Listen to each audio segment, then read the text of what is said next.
দর্শক, আসরের নামাজের পরেই জানাজা অনুষ্ঠিত হবে। আপনারা দেখছেন যে বাহারের প্রবাস ফেরত বাহারের পরিবারের যে সদস্যরা রয়েছেন, যারা নিহত হয়েছেন, সারি সারি করে তাদের কবর, তাদের লাশ ধোয়ানোর পরে নিয়ে আসা হচ্ছে।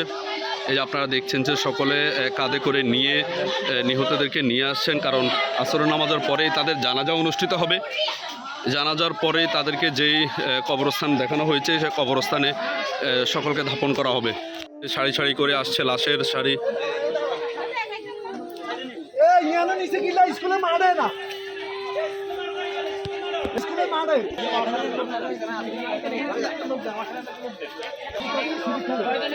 দর্শক, প্রবাস ফেরত বাহারের যে পরিবারের সদস্যরা নিহত হয়েছেন, তাদের লাশ সারি সারি করে লাশ নিয়ে যাওয়া হচ্ছে।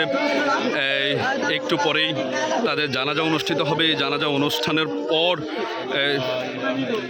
তাদেরকে চিরনিদ্রায় দর্শক দাপন করা হবে। খুবই হৃদয় বিদারক একটি ঘটনার সাক্ষী হয়েছি আজকে আমরা।